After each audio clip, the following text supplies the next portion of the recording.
wanted to teach you guys another guitar technique. A lot of my friends and people that follow me know that my style of playing, I use a lot of bends. I'm a big time guitar bender. I think it sounds awesome when you really make guitar scream and sing like that.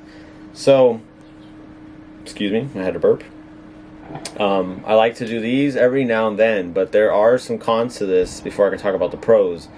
And one of the cons is that these bends can be risky because they're, bigger than a full step. Like they're like 2 full step bends, step and a half, full step 3/4 kind of bends. So you only, you only get so much leeway before your string can snap if you do these very often. So you kind of have to put them in places that you are like maybe doing an ending solo of a song, you have a backup guitar, or Floyd Roses are nice for these kind of bends because they lock your guitar in tune. So if you do these big bends, it doesn't make your guitar go out of tune as frequently.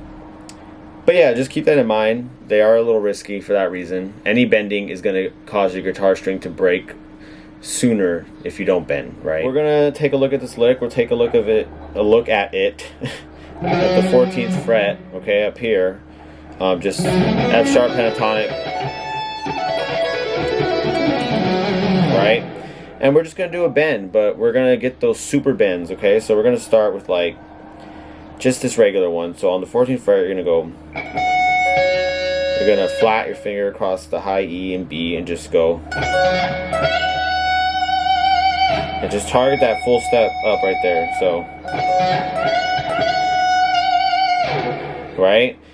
And the whole idea of this is to get any note that you desire, truthfully. But for the B string right here, I'm going to go for the G sharp. So I'm going to go.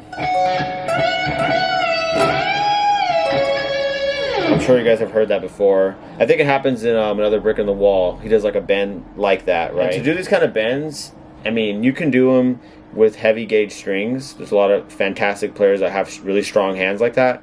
I find it easier if you use 9s or 10s. I use 10s. I think it's the perfect medium for my kind of playing style. 9s are a little risky to me. They're too thin. That's just my opinion, though.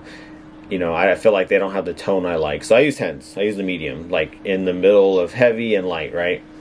Or you can do top heavy, skinny bottom, things like that. But just be wary that you might break a string when you do these kind of bends because they're not like...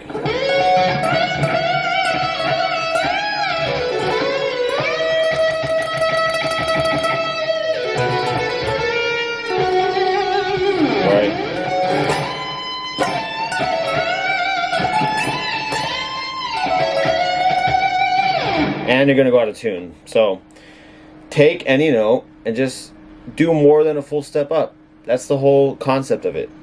You want to hit this note? Which one to hit?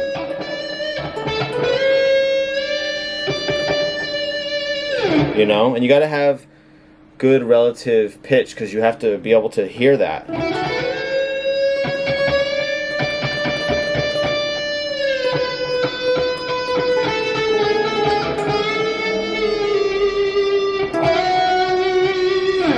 You got to find that note that you're desiring, okay? And just use your ear.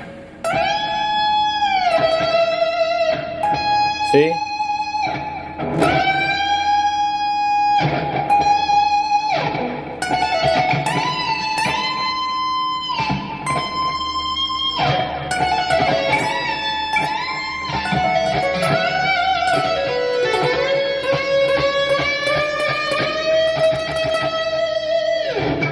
See, that was going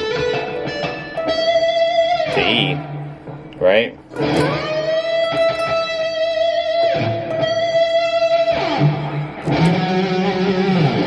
Okay, and you can do it any kind of, it doesn't have to be bending up. You can bend down. If I was going to go full step right here. See?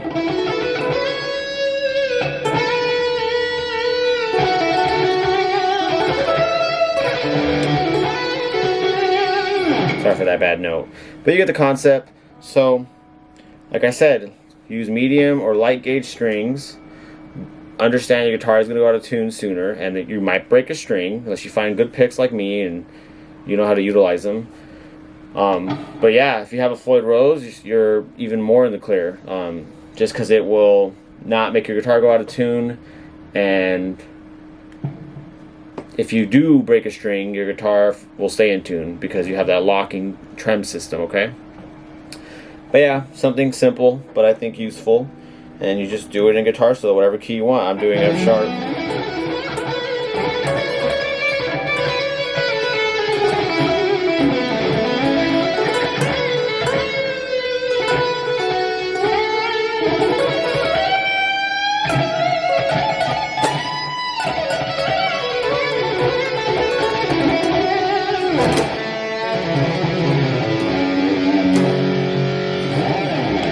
Alright guys, I'll see ya. Hope you learned something.